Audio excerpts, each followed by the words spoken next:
ఈరోజు వాక్యం కూడా అది ఊహలలో మాటలలో ఉన్నంత వరకే అది ఎగతాళిగానే ఉంది. అందుకే ఈ వర్తమానాన్ని మనం బోధించటం కాదు, జీవించటం చేయాలి.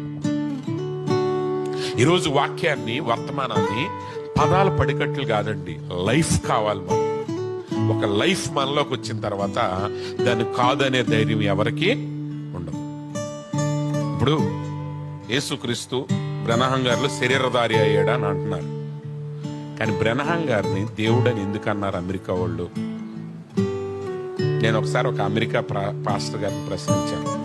కానీ బ్రహ్మం గారిని అమెరికా వాళ్ళు దేవుడని ఎందుకు పొరపాటు పడ్డారు? దేవుడు కాదు బ్రహ్మం గారు, గుర్తుపెట్టుకోండి. బ్రహ్మం గారు దేవుడు కాదు, కానీ దేవుడే అని వాళ్ళు పొరపాటు పడ్డారు. ఎందుకు పొరపాటు పడ్డారు నేను అడిగినప్పుడు ఆయన నాకు ఒకే జవాబు చెప్పాడు. ఏంటంటే, దేవుడిని వాళ్ళు ఆయనలో చూశారు. ఆమె చూశారు కాబట్టి వాళ్ళు దేవుడని పొరపాటు పడ్డారు. అంటే ఆయన క్రియలు చూశారు, ఆయన కార్యాలు చూశారు, ఆయన తగ్గింపుని చూశారు.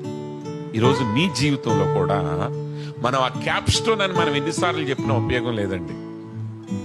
ఆ ప్రేమని ప్రజలు మనలో చూడగలగాలి.